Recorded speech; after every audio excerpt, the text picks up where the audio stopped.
잠깐 창고가 된 제 방. 줄자는 말했습니다. 내 자리가 줄었다고. 그래서 저는 자리를 만들었습니다. 시장 끝, 분필로 그린 내 공방. 바늘 한 땀, 규칙 세 줄. 정식 접수정 가무료 데이. 이제 제 역할을 다시 겁니다. 안녕하세요. 저는 67세 김순자입니다. 제 이야기를 시작하기 전에 저와 비슷한 상황에 계신 다른 분들에게 도움이 될 수 있도록 무료로 할 수 있는 구독과 좋아요 부탁드립니다. 감사합니다. 할머니 방은 좀 줄여도 되지 않을까요? 그 한마디가 떨어졌을 때 나는 설거지하던 손을 멈췄습니다. 거품이 손등에서 흘러내렸고 수세미가 바닥에 떨어지는 소리만 유난히 크게 들렸습니다. 명절이 끝난 저녁, 온 가족이 거실에 모였습니다. 손주 윤서는 새학기를 앞두고 책상이 작다며 투정을 부렸고 며느리 지연이는 은근한 목소리로 말을 꺼냈습니다. 어머님, 윤서가 이제 4학년인데 방이 좀 좁아요. 책도 많아지고 친구들도 집에 부르고 싶다는데. 나는 고개를 끄덕였습니다. 그렇겠지요. 아이가 크니 공간이 필요한 법이니까요. 그래서요. 어머님 방 벽장 쪽을 조금만 터서 윤서 방이랑 붙이면 어떨까 해서요. 어머님은 물건도 별로 없으시잖아요. 며느리의 말에 아들 재호도 거들었습니다. 엄마, 요즘 어르신들은 다 이렇게 해요. 물건 정리도 되고 윤서도 좋고 일석이조죠. 일석이조. 내 방을 줄이는 게 일석이조라니. 나는 입술을 깨물었습니다. 30년을 살아온 그 방. 남편이 돌아가신 후 혼자 눈물 흘리던 그 방. 새벽마다 손주 이유식을 만들려고 일어나던 그 방이 이제는 물건도 별로 없는 공간으로 치부되는 순간이었습니다. 알겠다. 윤서 공부방이 중요하지. 내가 대답하자 가족들의 얼굴이 환해졌습니다. 윤서는 할머니 고마워 라고 소리치며 안겼고 나는 아이의 머리를 쓰다듬으며 억지로 웃었습니다. 하지만 아무도 내 얼굴을 제대로 보지 않았습니다. 다음 날 며느리는 인테리어 업체 사람을 데려왔습니다. 낯선 남자가 줄자를 들고 내 방을 재는 동안 나는 부엌에서 차를 끓이는 척했습니다. 손이 떨려 찻잔을 제대로 잡을 수가 없었습니다. 여기 벽장 다 밀면 1.5평 확보되네요. 어머님 침대랑 옷장만 저쪽으로 붙이면 되고요. 네, 그럼 윤서 방은 거의 2배로 넓어지겠네요. 책상이랑 책장, 옷장 다 새로 들릴 수 있어요. 며느리의 들뜬 목소리가 복도까지 들렸습니다. 나는 차를 내려놓고 창밖을 바라봤습니다. 마당의 동백나무에 새 한 마리가 앉았다가 날아갔습니다. 나도 저렇게 헐헐 날아가고 싶었습니다. 이 집에서, 이 답답함에서 공사는 사흘 만에 끝났습니다. 내 방은 정확히 절반이 되었습니다. 벽장이 있던 자리는 윤서 방의 새 책장이 되었고 내 침대는 벽에 딱 붙어 간신히 들어갔습니다. 옷장도 화장대도 모두 치웠습니다. 어머님, 옷은 제가 옷걸이장 사드릴게요. 요즘은 이게 더 편해요. 며느리가 건넨 조립식 행거에 옷을 걸면서 나는 웃음이 나왔습니다. 쓸쓸한 웃음이었습니다. 30년 쓰던 화장대는 재활용센터로 갔고 서랍 속 낡은 편지들과 사진들은 비닐봉지에 담겼습니다. 내 인생이 비닐봉지 하나에 들어가는구나. 저녁 온 가족이 윤서의 새 방을 구경했습니다. 와, 진짜 넓다. 친구들 불러도 되겠어요? 그래, 우리 윤서 이제 공부 열심히 해야지. 어머님 덕분이에요. 감사해요. 며느리의 감사 인사에도 나는 고개만 끄덕였습니다. 내 방은 쳐다보지도 않으면서 감사하다니. 나는 천천히 돌아섰습니다. 그날 밤 좁아진 내 방에 누워 천장을 바라봤습니다. 벽에서는 옆집 텔레비전 소리가 더 크게 들렸습니다. 예전에는 벽장이 막아주던 소리였습니다. 서랍장 위에 놓인 작은 상자를 꺼냈습니다. 친정 어머니가 물려주신 물건들이 들어 있었습니다. 오래된 가위, 줄자, 그리고 색색의 실패들. 순자야, 내 손재주는 하늘이 준 거다. 언젠가 쓸 날이 올 거야. 어머니의 목소리가 귓가에 맴돌았습니다. 나는 실패 하나를 손에 쥐었습니다. 30년 전 시집 올 때 가져온 이 실패로 윤서 옷도 고쳐 입히고 동네 아주머니들 옷도 수선해 드렸습니다. 시집 온 며느리가 바느질이나 하고 있으면 되겠어? 시어머니의 핀잔에 나는 미싱을 창고에 넣었습니다. 그게 벌써 25년 전 일입니다. 혼잣말이 흘러나왔습니다. 내가 이 집에서 뭐란 말인가? 방도 자리도 이제 아무것도 없네. 복도에서 윤서의 웃음소리가 들렸습니다.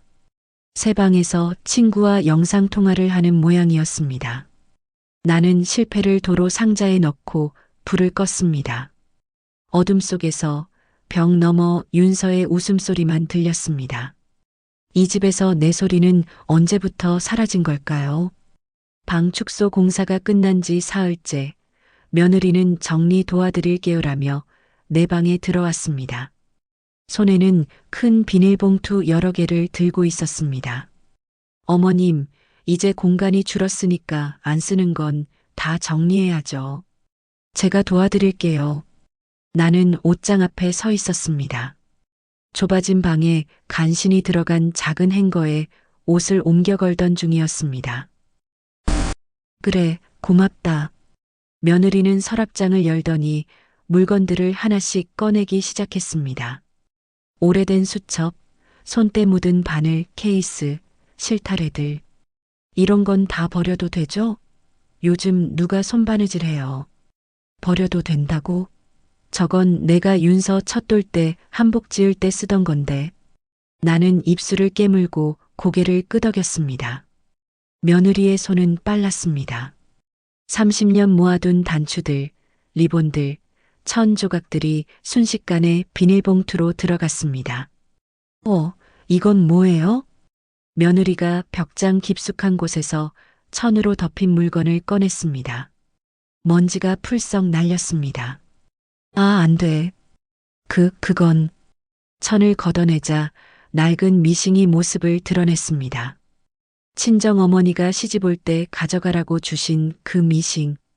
검은 칠이 군데군데 벗겨지고 발판에는 녹이 슬었지만 나는 한 번도 버릴 생각을 해본 적이 없었습니다. 아이고, 이게 언제적 물건이에요? 이런 거 지금 누가 써요? 며느리가 코웃음을 쳤습니다. 이것도 버려요. 어차피 안 쓰잖아요. 재활용 신청할게요. 아니, 그건. 내 목소리가 떨렸습니다. 하지만 며느리는 이미 휴대폰을 꺼내 재활용센터에 전화를 걸고 있었습니다. 네, 재봉틀 하나요. 오래된 거라 그냥 버리는 걸로. 순자야, 이 미싱으로 내 솜씨 맘껏 펼쳐라. 엄마가 못다한 꿈, 내가 이루렴. 어머니의 목소리가 귓가에 맴돌았습니다. 시집 오던 날 아침 손을 꼭 잡으며 하시던 말씀이었습니다. 나는 그 약속을 지키지 못했습니다. 어머님 괜찮으시죠? 어차피 25년이나 안 쓰신 거잖아요. 며느리의 말에 나는 고개를 돌렸습니다. 대답 대신 나는 창문을 열었습니다. 찬바람이 방 안으로 들어왔습니다. 괜찮냐고? 괜찮을 리가 있나? 내 어머니 마지막 선물인데. 하지만 그 말은 입 밖으로 나오지 않았습니다. 대신 나는 이렇게 말했습니다. 그래. 이제 쓸 일도 없으니까. 며느리는 만족한 듯 고개를 끄덕이고는 다른 물건들을 정리하기 시작했습니다. 오래된 앨범, 손주 돌잔치 때 입혔던 옷가지들, 남편이 남긴 시계. 이것들도 다 추억용이니까 상자 하나에 넣어두고 나머지는 정리할게요. 추억용. 내 인생이 추억용 상자 하나에 들어가는구나. 오후 내내 방 정리는 계속됐습니다. 아들 재호도 퇴근 후 들어와 거들었습니다. 엄마, 이 옷들은 언제 입은 거예요? 다 구식인데 버려요. 옷은 아직 멀쩡한데 멀쩡해도 안 입잖아요. 공간 차지만 하고 새 옷 사드릴게요. 아들의 말에 나는 옷장을 바라봤습니다. 명절 때 입던 한복, 남편 장례식 때 입었던 검은 옷, 윤서 100일 때 입었던 연보라 블라우스, 모두 기억이 담긴 옷들이었습니다. 하지만 그들에게는 그저 구식 옷일 뿐이었습니다. 알겠다. 버려라. 내 목소리는 무덤덤했습니다. 아들은 옷들을 비닐봉투에 담으며 며느리와 눈을 마주쳤습니다. 그들은 무언가 안도하는 표정이었습니다. 저녁이 되자 내 방은 텅 비어 있었습니다. 침대와 작은 행거, 그리고 서랍장 하나만 남았습니다. 바닥에는 큰 비닐봉투들이 줄지어 놓여 있었습니다. 윤서가 들어와 새 책상을 자랑했습니다. 할머니, 내 책상 진짜 예쁘지? 친구들한테 사진 보냈더니 다들 부러워해. 그래, 예쁘구나. 할머니 덕분이야. 할머니 방 좀 줄여서 미안해. 근데 할머니는 물건 별로 없으니까 괜찮지? 물건이 별로 없어서 괜찮다고? 나는 웃었습니다. 억지 웃음이었지만 윤서는 알아채지 못했습니다. 응, 할머니는 괜찮단다.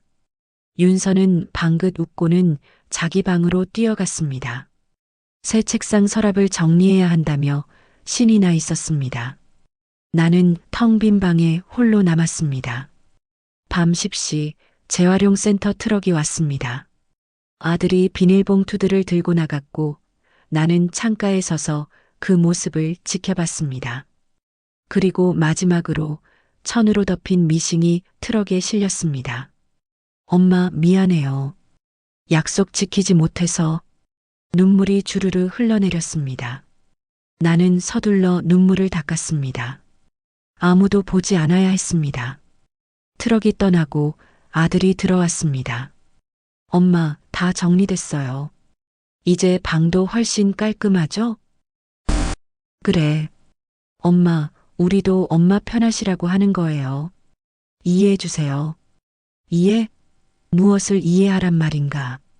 그날 밤 나는 좁아진 침대에 누워 천장을 바라봤습니다. 옆방에서는 윤서가 노래를 흥얼거리는 소리가 들렸습니다. 새 방이 좋은 모양이었습니다. 나는 작은 서랍을 열었습니다. 유일하게 남은 것. 오래된 가위, 줄자, 바늘이 든 작은 케이스.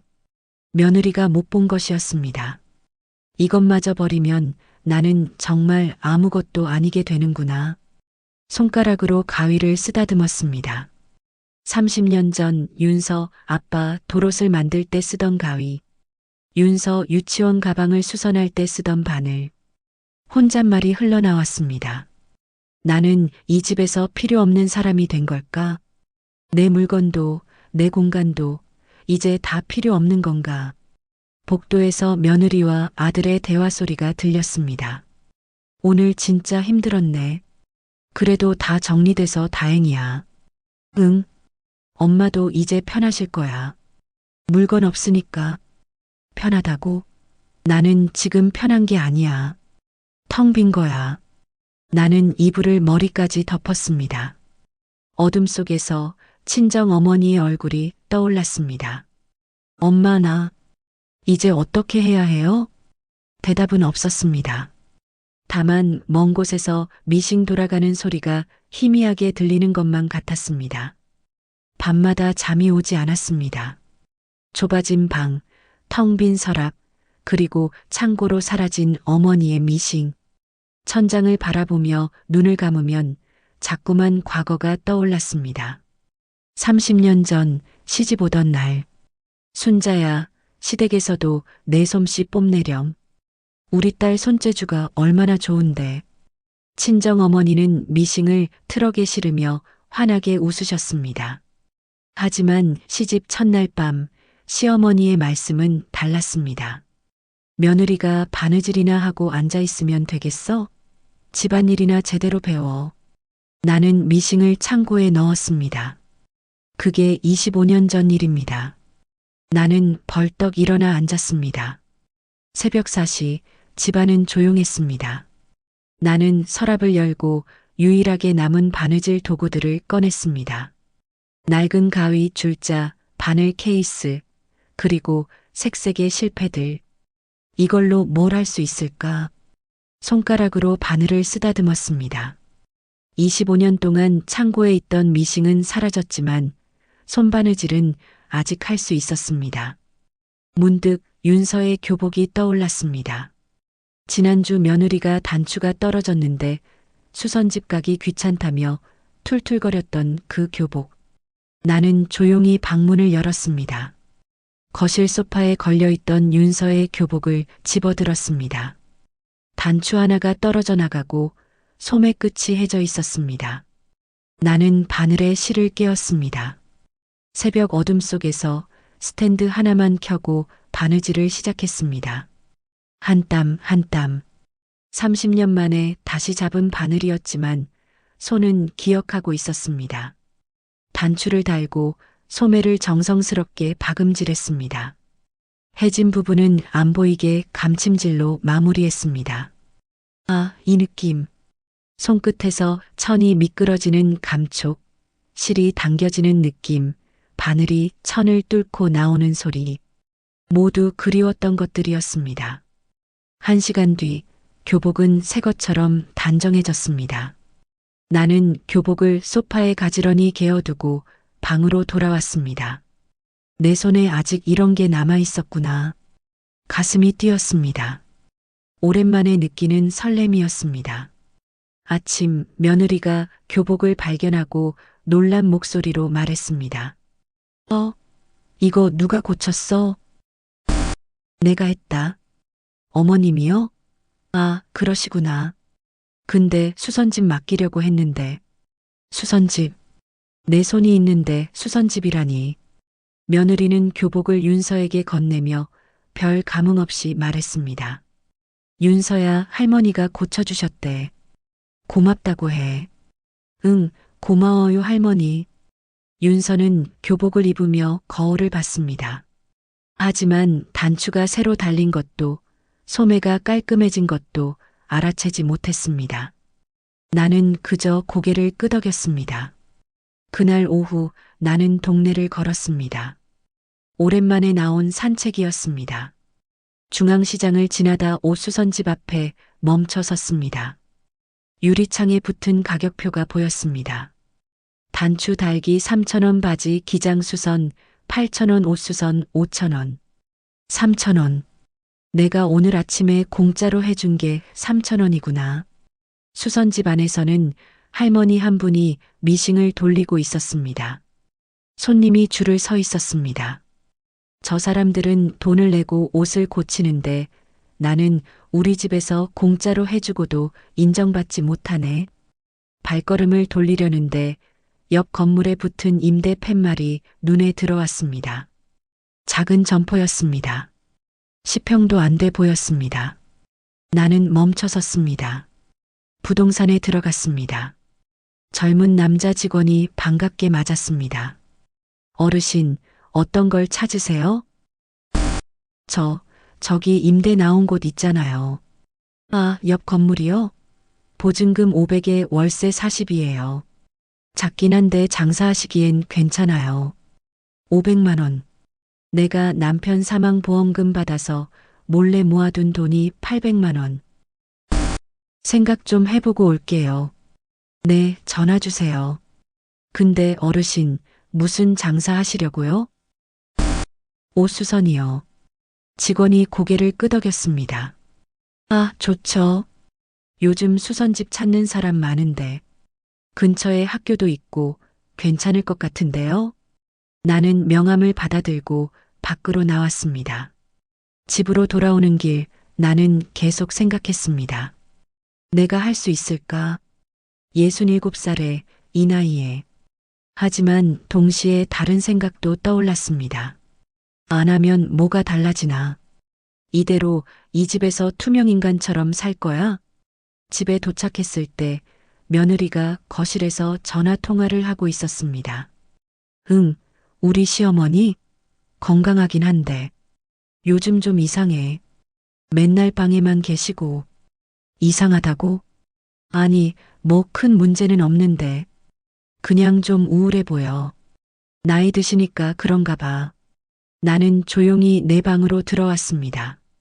며느리는 내가 들어온 것도 모르고 계속 전화를 했습니다.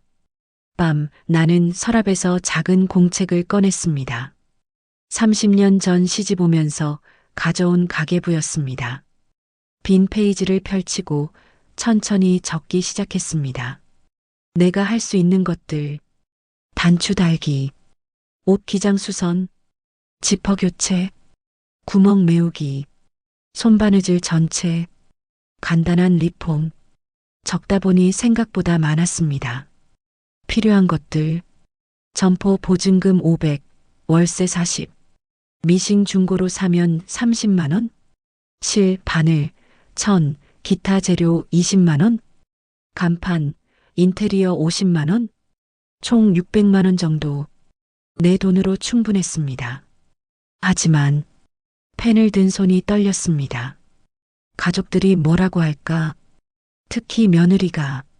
다음 날 아침 식탁에서 며느리가 말했습니다. 어머님, 요즘 밖에 자주 나가시네요? 어디 가세요?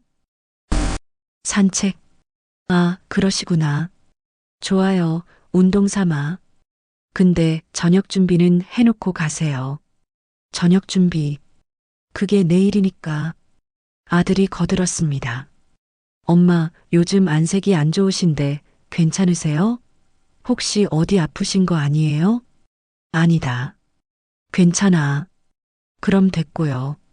아, 엄마 다음 주에 저희 친구들 집에 초대하기로 했어요. 저녁 준비 부탁드려요. 손님 접대도 내일. 나는 고개를 끄덕였습니다. 하지만 속으로는 다른 생각을 하고 있었습니다. 이대로는 안 돼. 나도 내일이 필요해. 그날 저녁 나는 다시 부동산에 전화했습니다. 저번에 갔던 사람인데요. 그 점포 계약하고 싶어요. 아, 어르신. 좋아요. 언제 오실 수 있으세요? 내일 오전에 갈게요. 전화를 끊고 나니 손이 떨렸습니다. 두려움이 아니라 떨림이었습니다. 혼잣말이 흘러나왔습니다. 내가 미쳤나? 이 나이에 가게를 차리다니. 하지만 안 하면 평생 후회할 것 같아.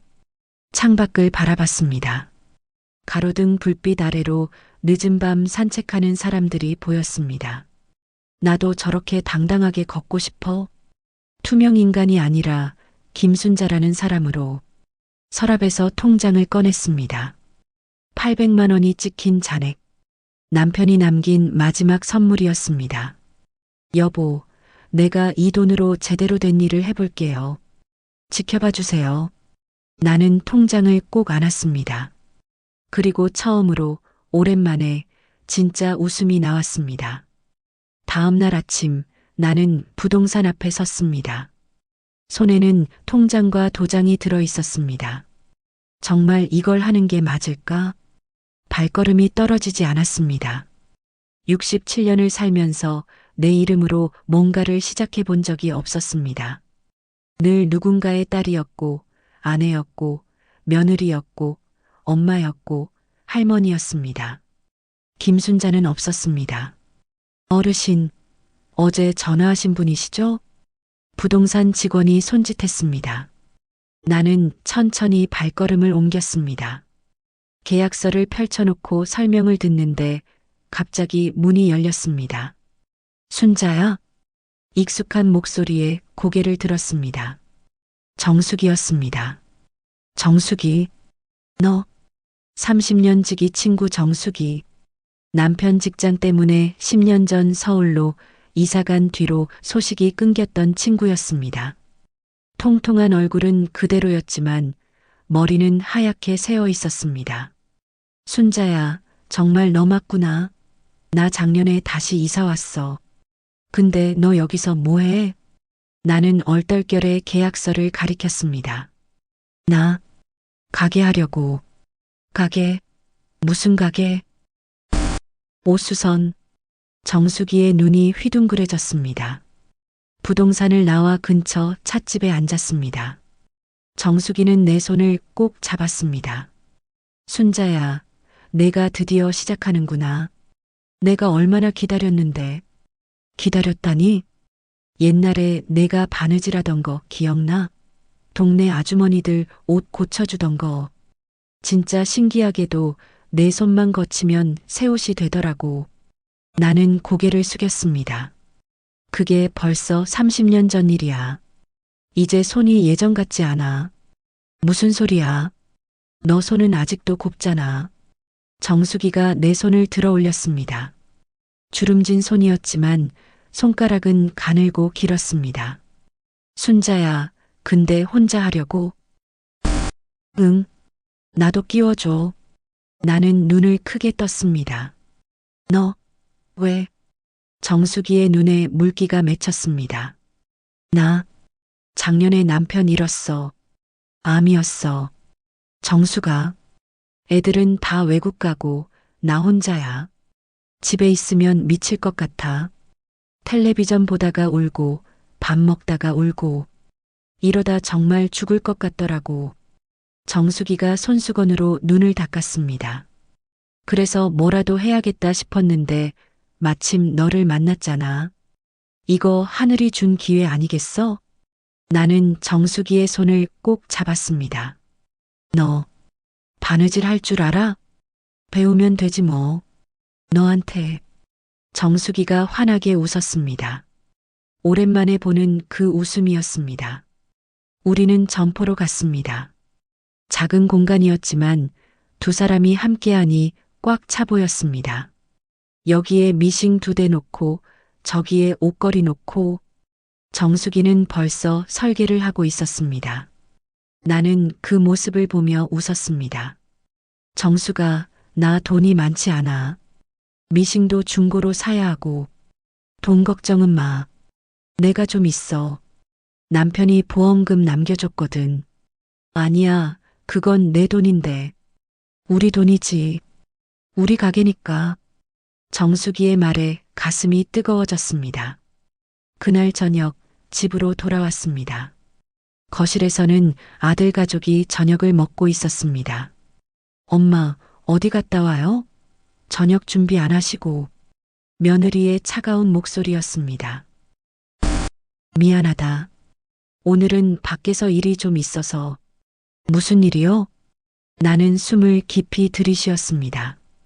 나 가게 할 거다. 거실이 조용해졌습니다. 아들이 수저를 내려놓았습니다.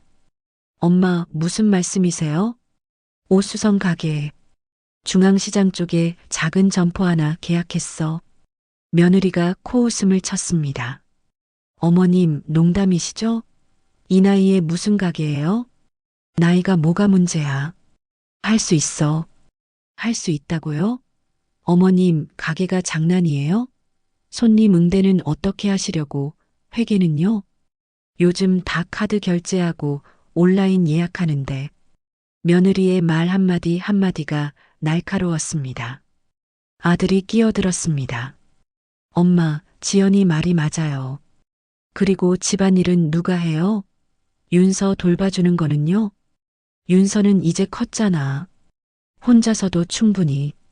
안 돼요. 엄마, 이건 정말 안 돼요. 아들의 단호한 목소리에 나는 입을 다물었습니다. 며느리가 팔짱을 끼고 말했습니다. 어머님, 솔직히 말씀드릴게요. 저희가 어머님 편하시라고 여기서 모시고 사는 거예요. 근데 어머님이 밖에서 일하시면 저희가 뭐하러 모시고 살아요? 나는 그 말에 숨이 막혔습니다. 그럼 내가 집에만 있어야 한다는 거냐? 그게 아니라 어머님 나이를 생각해 보세요. 67살이에요. 이제 편히 쉬셔야죠. 편히 쉬라고? 투명인간처럼 살라고? 윤서가 조심스럽게 물었습니다. 할머니, 가게 하면 나 못 봐? 아니야, 윤서야. 할머니가 시간 맞춰서 안 돼요, 엄마. 아들이 윤서를 안으며 단호하게 말했습니다. 엄마, 생각을 다시 해보세요. 이건 모두를 위해서예요. 모두를 위해서. 나는 모두에 포함되지 않나 보다. 나는 자리에서 일어났습니다. 나 배고프지 않으니까 방에 들어가 있을게. 엄마. 아들이 불렀지만 나는 돌아보지 않았습니다. 방에 들어와 문을 닫았습니다. 가슴이 답답했습니다. 왜 내일을 내가 결정하면 안 되는 걸까? 휴대폰이 울렸습니다. 정숙이었습니다. 순자야, 괜찮아? 가족들한테 말했어? 응. 근데 반대해. 그럴 줄 알았어. 우리 딸들도 처음엔 반대했거든. 그럼 어떻게 했어? 그냥 했어. 내 인생인데 내가 결정하는 거지. 정숙이의 목소리는 단호했습니다. 순자야, 평생 다른 사람 눈치 보며 살았잖아. 이제 우리 나이에 우리가 하고 싶은 거 하면 안 돼? 주변에서 뭐라고 하든 우리가 행복하면 되는 거 아니야? 나는 눈물이 났습니다. 정수가, 나 무서워. 나도 무서워. 근데 순자야, 더 무서운 건 이대로 사는 거야. 아무것도 안 하고 투명인간처럼 사는 거. 정수기가 계속 말했습니다. 있잖아. 내가 남편 장례식 끝나고 딱 한 번 울었어. 이제 나 혼자네 하면서. 근데 오늘 너 만나니까 생각이 바뀌더라고. 혼자가 아니잖아. 우리 둘이잖아. 우리 둘. 응, 우리 둘이면 할 수 있어. 내가 옆에 있을게. 무서우면 손잡고. 전화를 끊고 나니 마음이 조금 가벼워졌습니다. 창밖을 바라봤습니다. 가로등 불빛이 반짝였습니다. 혼잣말이 흘러나왔습니다. 그래, 혼자가 아니야. 정수기가 있어. 그리고 나한테는 아직 손이 있어. 서랍에서 가위와 실을 꺼냈습니다. 손에 쥐니 힘이 났습니다. 가족들이 반대해도 나는 할 거야. 이제는 내 인생이니까. 복도에서 며느리와 아들이 이야기하는 소리가 들렸습니다. 요즘 시어머니 이상하지 않아? 갑자기 가게 한다니. 그러니까. 나이 들어서 그런가 봐. 며칠 지나면 잊어버리실 거야. 잊어버린다고? 아니야. 나는 절대 포기하지 않아. 나는 가위를 꼭 쥐고 다짐했습니다. 내일 다시 정수기를 만나 준비를 시작하겠다고. 정수기와 함께 중고 미싱을 알아보러 다녔습니다. 이틀 동안 시장 곳곳을 돌아다니며 쓸만한 미싱을 찾았고 실과 바늘, 천 조각들도 조금씩 모았습니다. 순자야, 이거 봐. 이 미싱 상태 괜찮은데? 주인 아저씨가 20만 원에 준대. 20만 원. 괜찮네. 우리 2대 사자. 정수기가 환하게 웃었습니다. 그래. 하나는 내 거, 하나는 내 거. 나도 이제 배워야지. 마음이 가벼워졌습니다. 오랜만에 느끼는 설렘이었습니다. 집에 돌아와 방 정리를 하던 중이었습니다. 공방에 가져갈 물건들을 챙기려고 옷장 서랍을 열었는데 밑바닥에서 낯선 서류 봉투가 나왔습니다. 이게 뭐지? 봉투를 열었습니다. 순간 손이 얼어붙었습니다. 푸른 실버타운 입소 상담 신청서. 내 이름이 적혀 있었습니다. 그리고 날짜는 2년 전. 심장이 쿵 하고 내려앉았습니다. 상담 신청서뿐만이 아니었습니다. 요양원 안내 책자, 비용 견적서, 입소 절차 설명서까지 빼곡했습니다. 모두 며느리 필체였습니다. 입소 예상 날짜 2024년 3월. 보호자 김재호 아들. 손이 떨렸습니다. 서류가 바닥에 떨어졌습니다. 2년 전. 그때가 언제였지? 아, 손주 윤서가 학교 들어갈 때였다. 며느리가 그때 이상하게 친절했습니다. 갑자기 나를 병원에 데려가 건강검진을 받게 했고 어머님 건강이 최우선이라며 영양제를 사왔습니다. 어머님, 혹시 불편하신 데 없으세요? 다리 아프시면 말씀하세요. 요양원. 아니, 실버타운이요. 요즘은 호텔 같대요. 친구들도 많이 사귀고. 그때 며느리가 넌지시 던졌던 말들이 떠올랐습니다. 모두 복선이었구나. 나는 바닥에 주저앉았습니다. 내가 이 가족에게 짐이었구나. 방문이 열렸습니다. 며느리였습니다. 어머님, 저녁 준비. 며느리가 바닥에 흩어진 서리를 보고 얼어붙었습니다. 이게 뭐니? 내 목소리는 떨렸습니다. 분노가 아니라 서러움이었습니다. 어머님, 그건 오해예요. 오해? 2년 전부터 나를 요양원에 보내려고 한 게 오해야? 며느리는 입술을 깨물었습니다. 그게 어머님을 위해서였어요. 나를 위해서? 나는 서류를 집어들었습니다. 이게 나를 위한 거였어? 내 동의도 없이 내 등 뒤에서 이런 걸 준비한 게. 며느리의 얼굴이 굳었습니다. 어머님도 편하실 거라고 생각했어요. 여기서 눈치 보며 사시는 것보다. 눈치? 누구 눈치를 봤다고. 복도에서 아들이 들어왔습니다. 무슨 일이에요? 나는 서류를 아들에게 내밀었습니다. 너도 알고 있었니?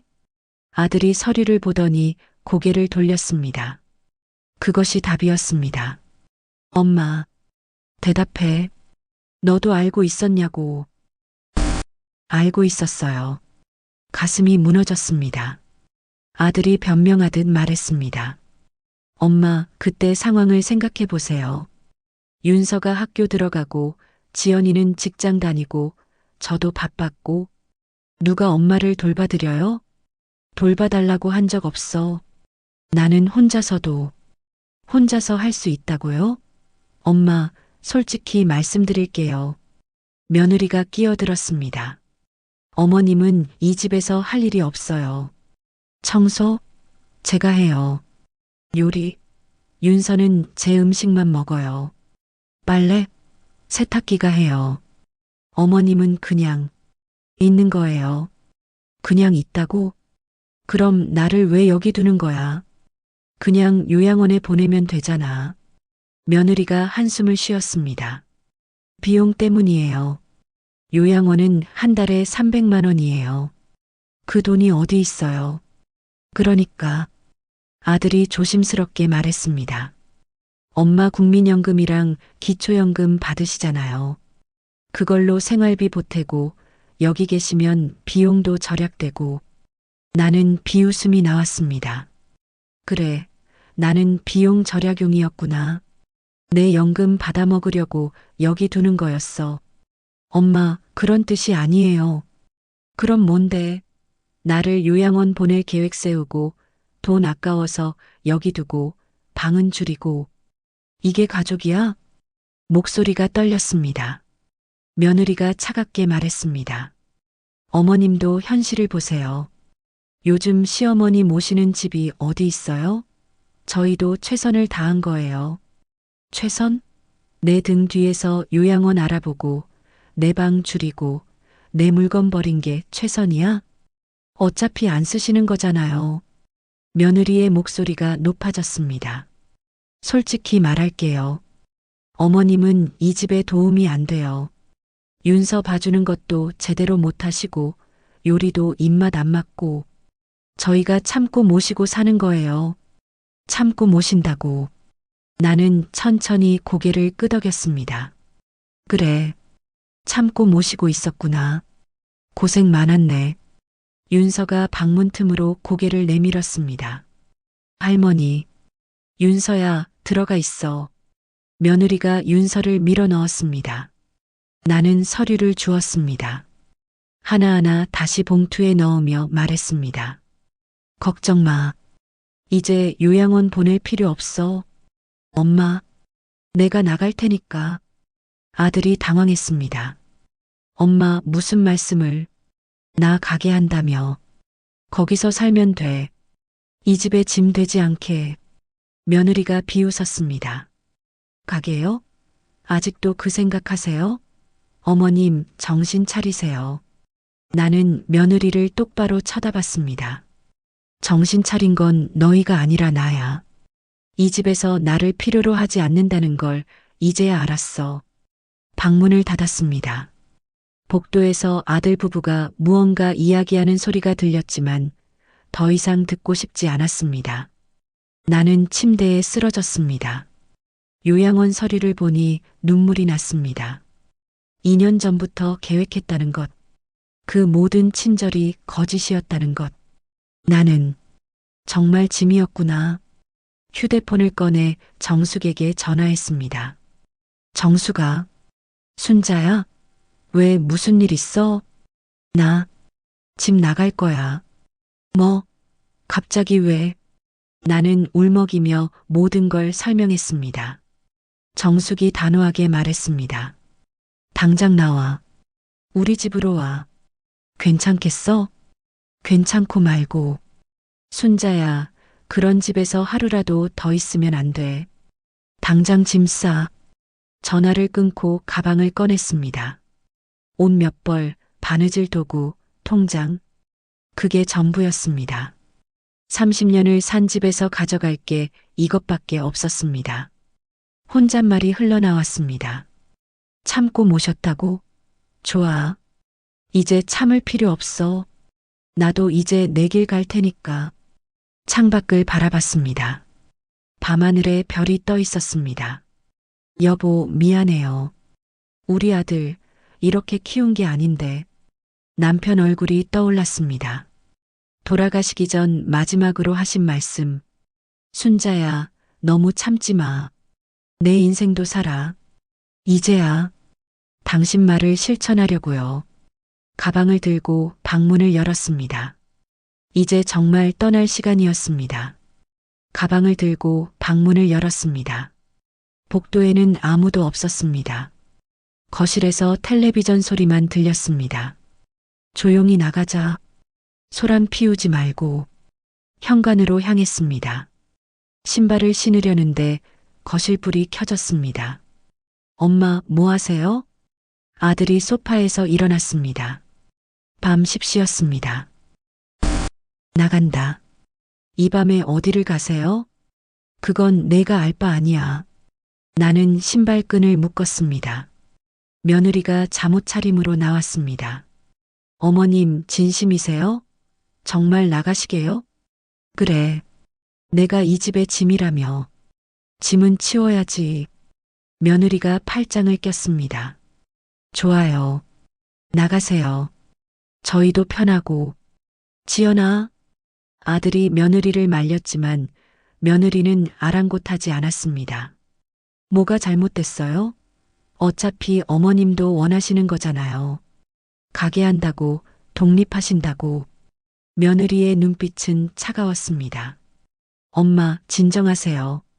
앉아서 이야기해요. 아들이 내 팔을 잡았습니다. 나 이야기할 거 없어. 엄마, 우리가 잘못했어요. 미안해요. 그러니까 나가시면 안 돼요. 나는 아들을 쳐다봤습니다. 너 정말 미안하니? 2년 동안 나를 요양원 보낼 계획 세우면서 아들이 입을 다물었습니다. 나를 짐처럼 여기면서 내 연금이나 축내면서 엄마, 됐다. 내가 나갈 테니까 이제 너희끼리 편하게 살아. 나는 문을 열었습니다. 그때 윤서의 방문이 열렸습니다. 할머니, 잠옷을 입은 윤서가 복도에 섰습니다. 눈이 퉁퉁 부어 있었습니다. 아, 윤서야. 할머니, 어디가? 윤서가 다가왔습니다. 나는 가방을 내려놓았습니다. 윤서야. 할머니, 나 때문에 화난 거야? 내 방 넓혀서? 윤서의 눈에 눈물이 고였습니다. 아니야. 윤서 잘못 아니야. 그럼 왜 가? 할머니, 가지 마. 윤서가 내 허리를 껴안았습니다. 윤서야, 할머니는 뭐라고 설명해야 할까요? 내 엄마 아빠가 할머니를 원하지 않는다고? 할머니가 이 집의 짐이라고 말이 나오지 않았습니다. 며느리가 윤서를 떼어냈습니다. 윤서야, 들어가. 어른 일이야. 싫어. 할머니 가면 안 돼. 윤서가 발버둥을 쳤습니다. 할머니랑 같이 살 거야. 할머니 방 다시 넓혀줄 거야. 가슴이 찢어질 것 같았습니다. 나는 윤서의 손을 꼭 잡았습니다. 윤서야, 할머니 말 들어봐. 싫어. 할머니. 할머니는 이제 할머니 집에 가야 해. 할머니 일도 있고. 그럼 나도 갈래. 할머니랑 같이 살 거야. 눈물이 났습니다. 나는 윤서의 눈물을 닦아주었습니다. 안 돼.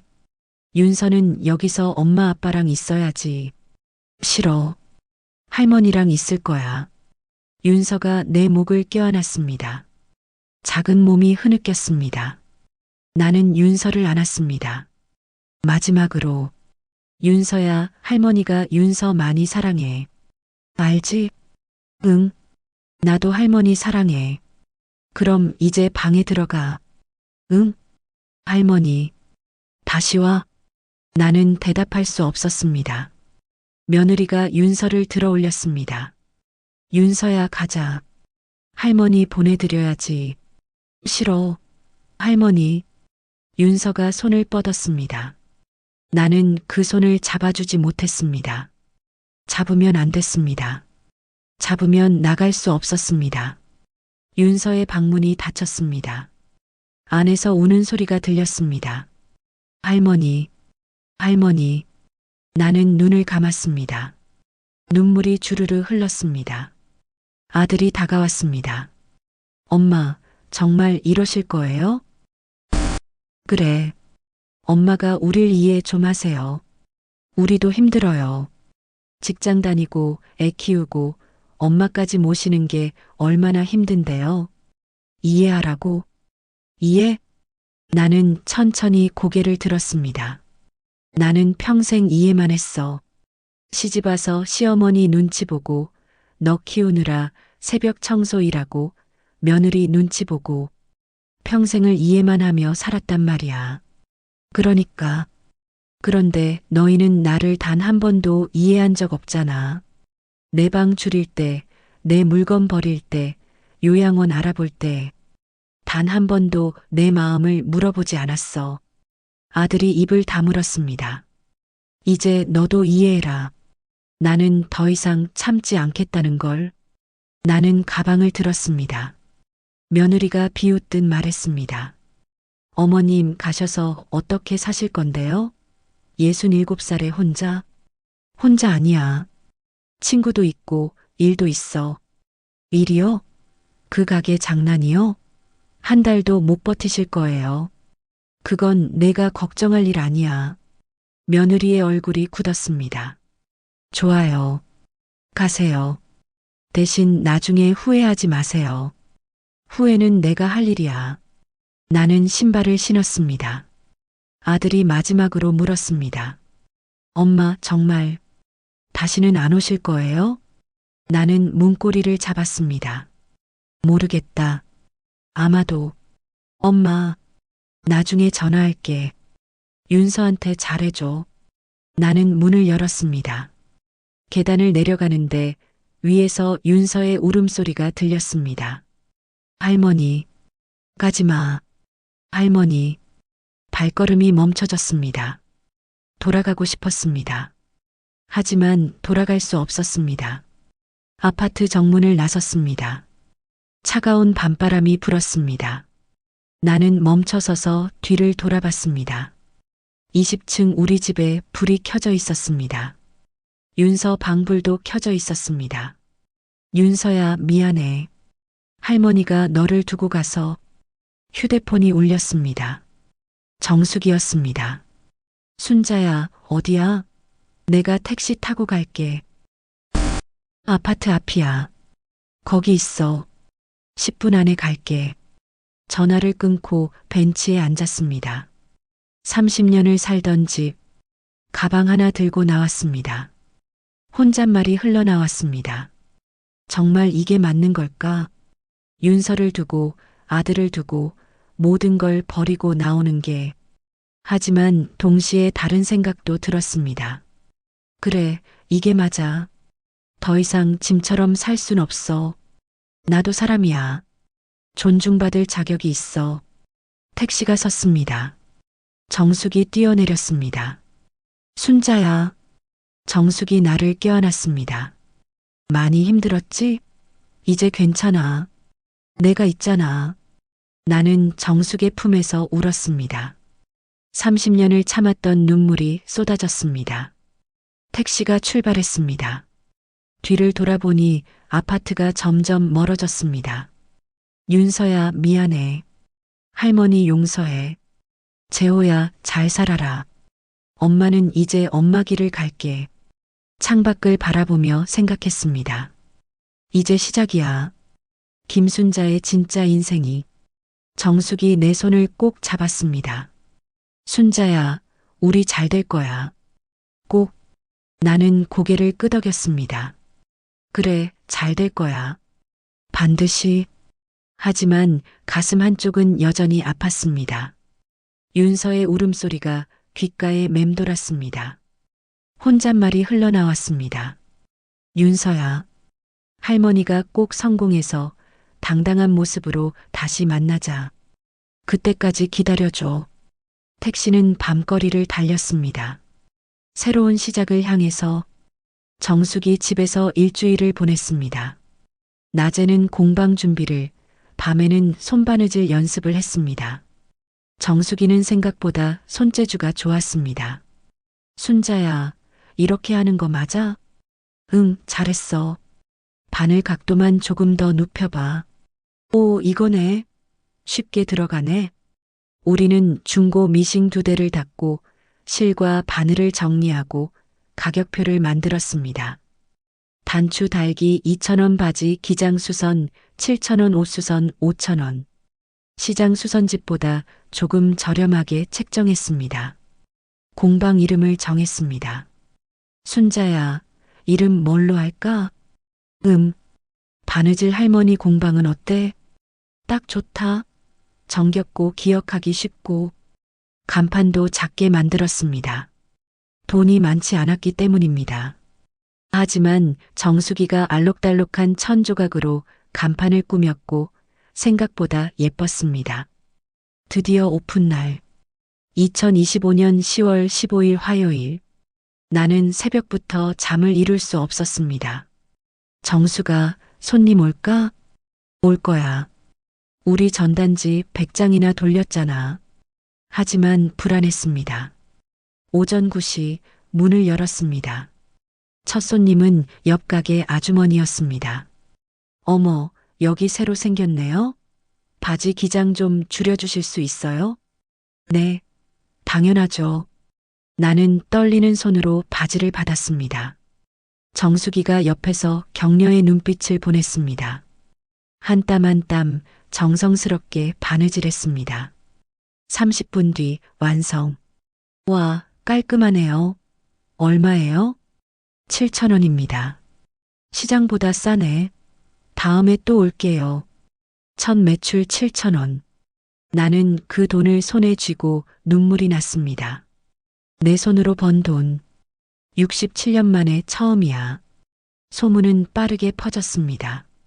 점심때가 되자 손님이 줄을 서기 시작했습니다. 할머니들이 많았습니다. 여기 바느질 잘한다며? 내 치마 좀 봐줘. 단추 좀 달아주세요. 손이 떨려서 못하겠어요. 나와 정숙이는 쉴 틈 없이 일했습니다. 미싱 소리가 공방을 가득 채웠습니다. 이 소리, 이 느낌, 행복했습니다.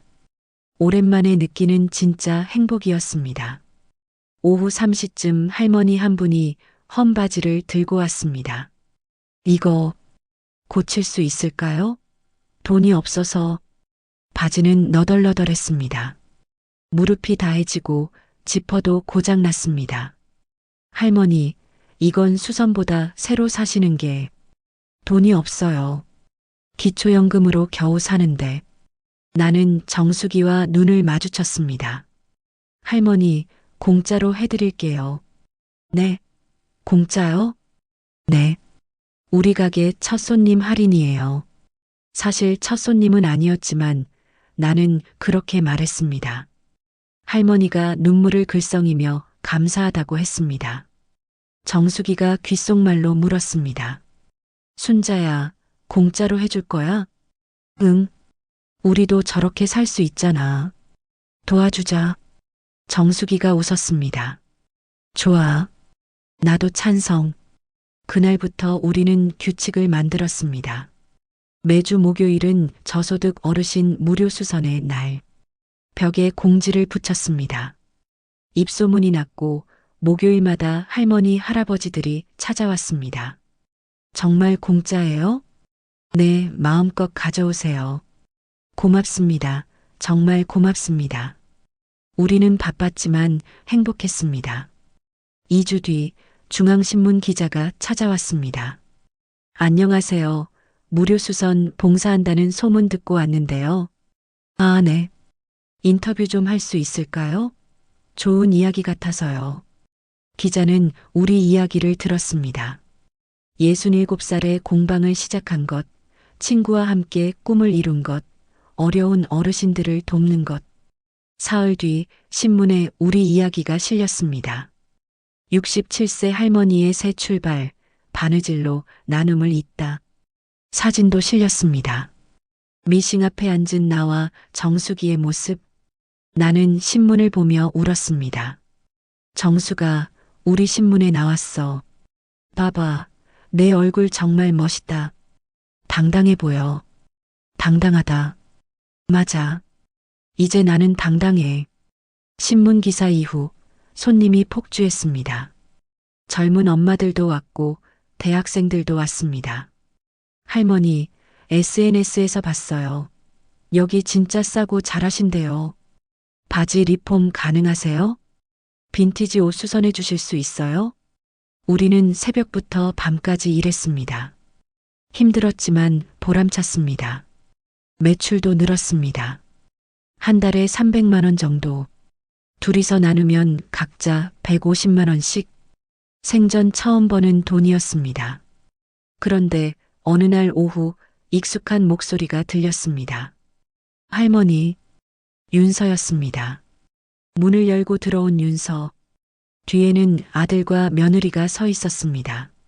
나는 미싱을 멈췄습니다. 윤서야. 윤서가 달려와 안겼습니다. 할머니, 보고 싶었어. 나는 윤서를 꼭 안았습니다. 한 달 만이었습니다. 아들과 며느리는 멀뚱히 서서 공방 안을 둘러봤습니다.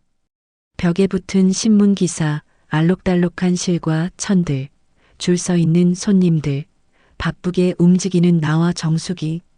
며느리의 얼굴이 굳었습니다. 아들은 말을 잇지 못했습니다. 어머님, 여기가 내 가게야. 나는 차분하게 말했습니다. 보다시피 잘 되고 있어. 며느리가 벽에 가격표를 봤습니다. 진짜 손님이 이렇게 많아요?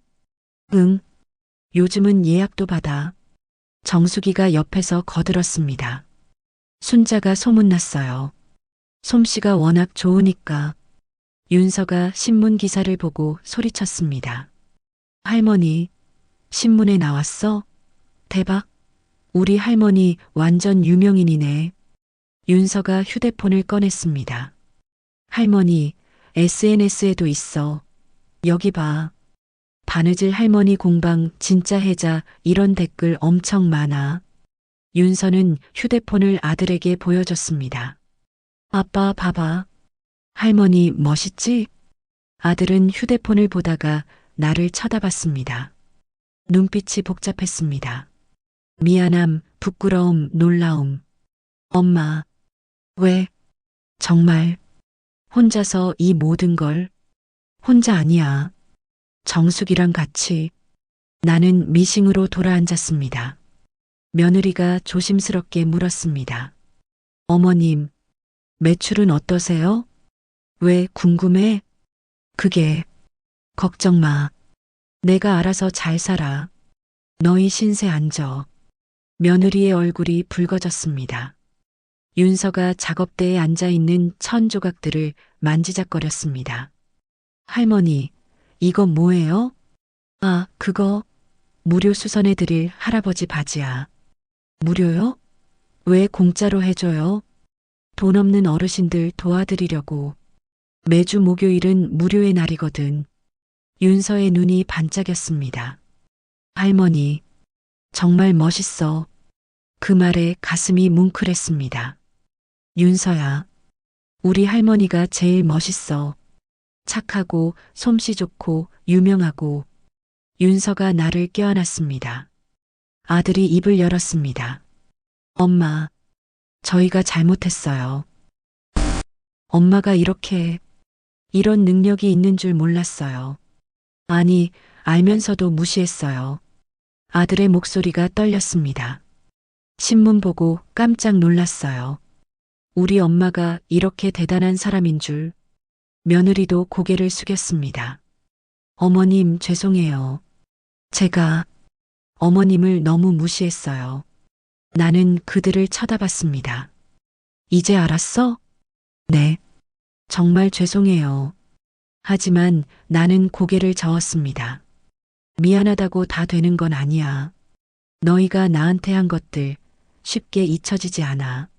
엄마, 요양원 서류, 내 방 줄인 것, 내 물건 버린 것, 그리고 참고 모신다던 그 말. 며느리가 눈물을 글썽였습니다. 정말 죄송해요. 됐어. 이제 와서 사과받고 싶지 않아. 나는 다시 미싱으로 돌아앉았습니다. 너희는 너희 인생 살고 나는 내 인생 살 거야. 이제 우리는 그냥 남이야. 엄마, 그렇게 말씀하시지 마세요. 왜? 사실이잖아. 너희는 나를 짐으로 받고 나는 그 집을 나왔어. 끝이야. 아들이 무릎을 꿇었습니다. 엄마, 제발 다시 집으로 돌아와 주세요. 싫어. 엄마, 나는 여기가 좋아. 여기서 나는 김순자야. 누구의 며느리도 누구의 엄마도 아니고 그냥 김순자. 정수기가 옆에서 내 어깨를 토닥였습니다. 윤서가 울먹였습니다. 할머니, 우리 집 안 올 거야? 윤서야, 할머니는 여기서 살 거야. 하지만 윤서 보고 싶으면 언제든 여기 와. 알았지? 응.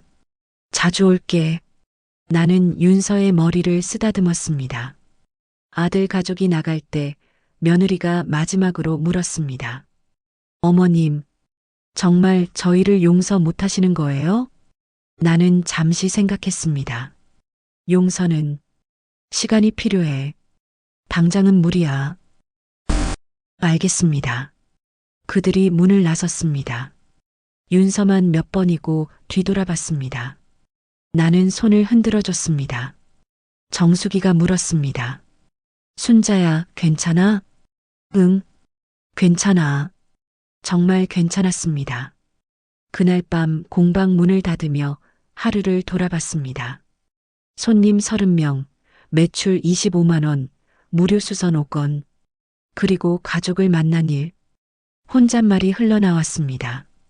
이제 알겠지. 내가 얼마나 대단한 사람인지. 67살이어도 할머니여도 나는 할 수 있다는 걸.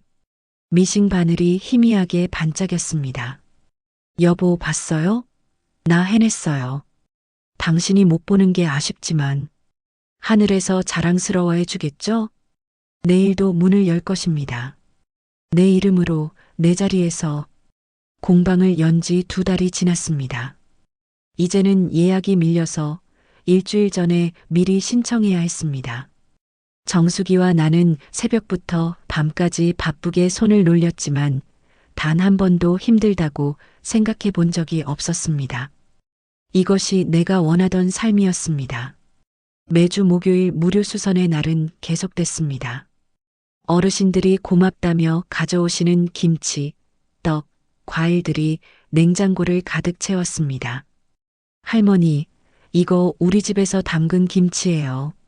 맛있어요. 고맙습니다. 잘 먹을게요. 돈으로 살 수 없는 것들이 넘쳐났습니다. 어느 날 저녁 문을 닫으려는데 누가 들어왔습니다. 아들이었습니다. 엄마, 왜 왔어? 엄마, 간판이 너무 작아요. 나는 고개를 들었습니다. 아들이 공방 밖 간판을 가리켰습니다. 저 간판으로는 사람들이 잘 못 봐요. 크게 만들어 드릴게요. 돈 들잖아. 괜찮아요. 제가 할게요. 그리고 온라인 예약 폼도 만들어 드릴게요. 요즘 다들 온라인으로 예약하잖아요. 나는 아들을 쳐다봤습니다. 한 달 전 찾아왔을 때와 달리 아들의 눈빛에는 진심이 담겨 있었습니다. 내가 왜 그걸 해줘? 엄마, 제가 도와드리고 싶어서요. 갑자기 아들이 한숨을 쉬었습니다. 엄마, 그동안 생각 많이 했어요. 제가 정말 잘못했다는 거 이제 알아요. 엄마를 그냥 엄마로만 봤지 김순자라는 한 사람으로는 본 적이 없었어요. 죄송해요. 나는 미싱 커버를 덮었습니다. 됐어. 그런 말 안 해도 돼. 아니에요. 해야 돼요. 엄마, 저 정말 반성하고 있어요. 지연이도 그래요. 며느리는 많이 뉘우치고 있어요. 윤서한테 혼났거든요. 엄마가 할머니한테 못되게 굴어서 할머니가 나간 거야라고. 나는 쓴웃음을 지었습니다. 아들이 계속 말했습니다. 엄마, 저희가 도와드리면 안 될까요? 간판이랑 온라인 시스템, 회계 정리 같은 거요. 나는 잠시 생각했습니다. 사실 요즘 회계 정리가 복잡했습니다.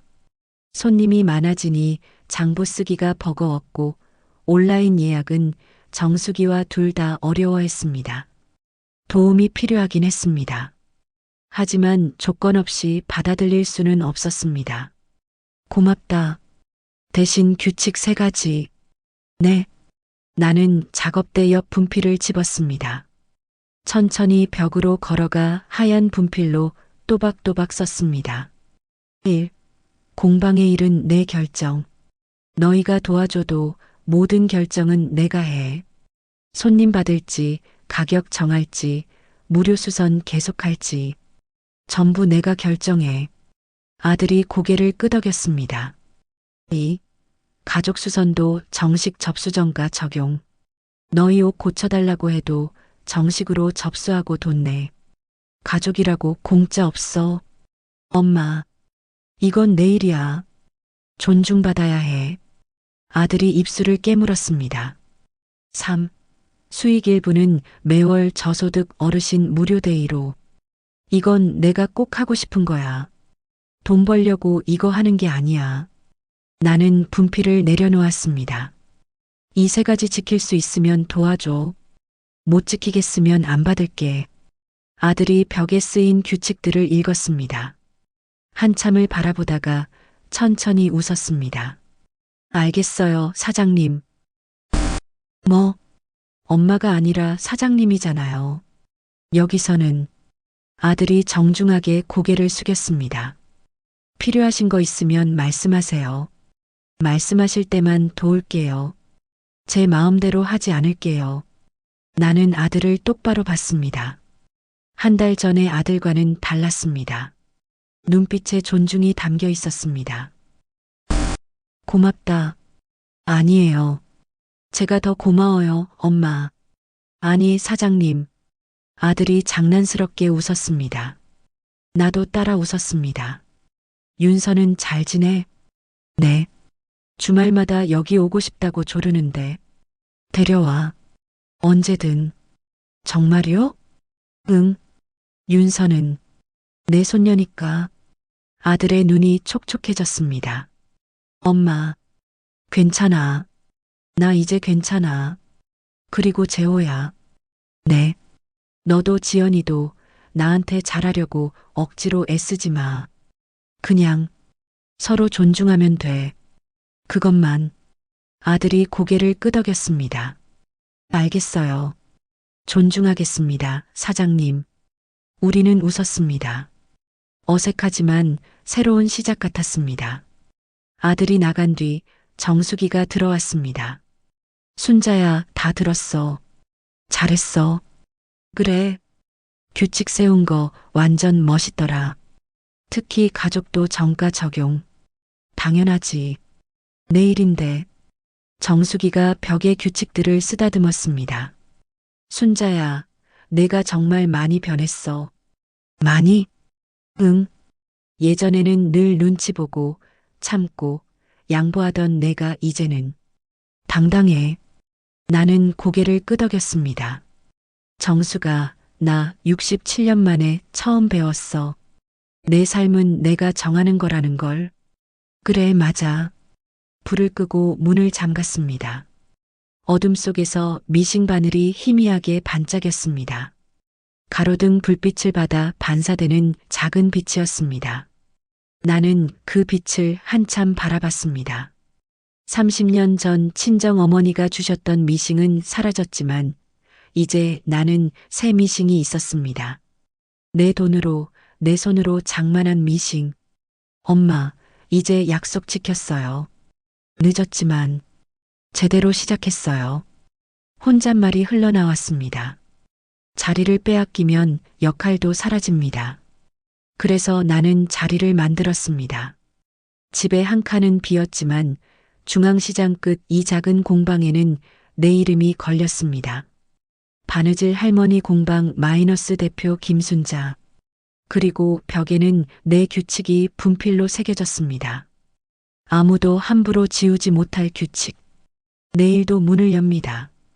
가방을 메고 밖으로 나왔습니다. 정수기가 옆에서 팔짱을 꼈습니다. 순자야, 내일 메뉴 뭐 먹을까? 김치찌개? 좋아. 내가 끓일게.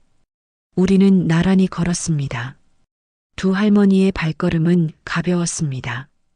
이 자리에서 내 삶으로 67년을 살며 처음 찾은 내 자리. 누군가의 며느리도 누구의 엄마도 아닌 그냥 김순자로 서 있는 자리. 이곳에서 나는 계속 살아갈 것입니다. 바느질로 손님들과 정수기와 그리고 가끔 찾아올 윤서와 함께. 완벽한 화해는 아닙니다. 하지만 새로운 시작입니다. 서로를 존중하는 조건이 있는 하지만 진짜인 관계. 그것으로 충분했습니다. 발걸음을 멈추고 뒤를 돌아봤습니다. 작은 공방의 간판에 불이 들어왔습니다. 아들이 약속대로 새 간판을 준비 중인 모양이었습니다. 나는 미소 지었습니다. 내일도 모레도 저 문을 열겠지. 내 손으로. 정수기가 물었습니다. 순자야, 행복해? 응. 정말. 우리는 다시 걸었습니다. 집으로. 여기까지가 저 김순자 이야기였습니다. 제 이야기가 많은 분들에게 힘이 되도록 구독과 좋아요 부탁드려요. 댓글로 어디에서 듣고 계신지도 알려주세요. 감사합니다.